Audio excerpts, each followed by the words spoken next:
Molar and formula mass. So in order to calculate molar and formula mass, you're going to need your periodic table with AMUs on it.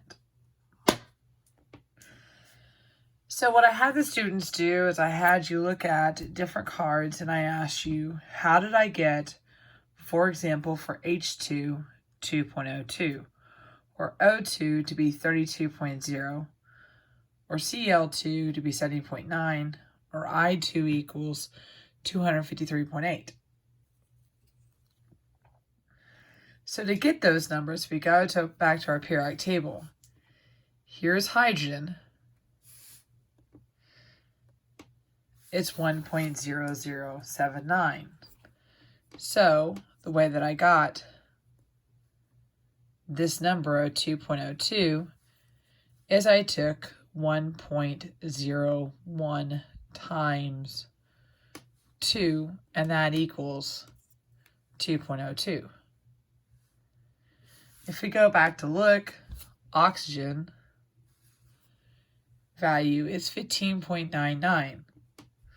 So once again, if I take, let's just round it up to 16, 16.0 times 2, that equals 32. And we can repeat this process all the way through to get 70.9 and the 25.3. So then I had some compounds, and we just looked at hydrogen, which is 1.0. On this formula, I have 2 of those, plus I have the oxygen, which is 16.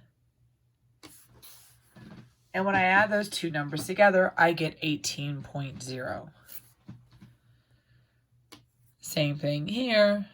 2 times 1.01 plus 2 times 16, and I get 34.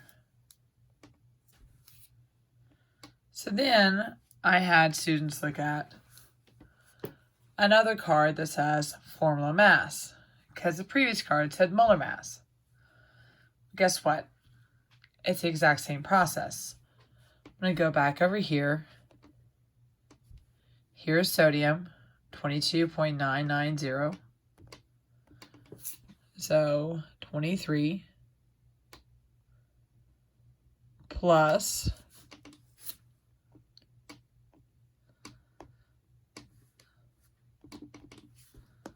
sulfur is 32.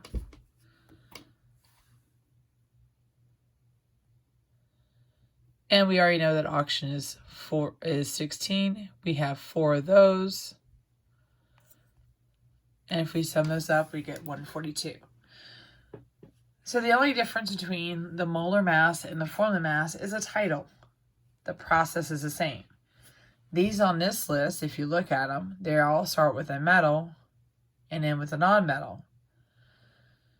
So these are all ionic compounds. That's what the different name formula mass comes from. So things to notice.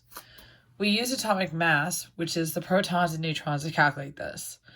It's the decimal number, not the whole number. The whole number represents the number of protons.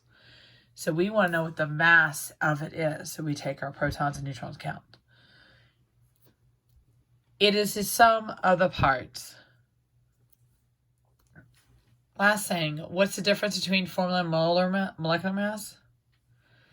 The process is the exact same. It's just a title.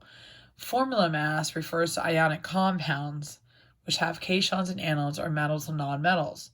Molar mass is referring to covalent compounds, nonmetals. And all we're doing this for is to make a conversion unit. That's it. So that's the gist on molar mass.